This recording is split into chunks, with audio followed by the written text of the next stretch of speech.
দেখছো বাঁশ দিয়ে বানানো ব্রিজ। তো এখনও এটা দিয়ে লোকজন যাতায়াত করে এখানে, যেহেতু আশেপাশে কোনো ব্রিজ নেই। আর এটা দিয়ে তুমি শুধু হেঁটে হেঁটেই যেতে পারবে, এটা দিয়ে সাইকেল বা বাইক নিয়ে যেতে পারবে না। তো একটা দুটো বাঁশ দিয়ে লাগানো। আমি ট্রাই করছি এখানে যাওয়ার, যেতে পারি কিনা দেখো।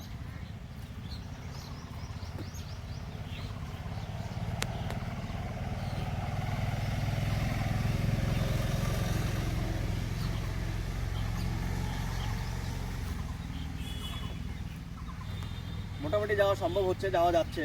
দুটো বাস লাগানো আছে, কিন্তু খুবই রিস্কি। যদি এখান থেকে পা পিছলে যায়, যদি বৃষ্টি থাকে, বাস যদি স্লিপ করে, তাহলে একদম নিচে পড়ে যাবো। আর নিচে পড়ে গেলে একদম তোমার জামা কাপড় ভিজবেই। চলো আরেকটু যাওয়ার চেষ্টা করি।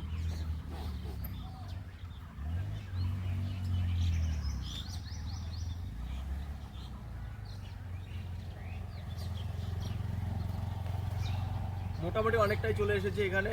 তো সেরকম কোনো একটা ব্যাপার নেই, আসা যাচ্ছে।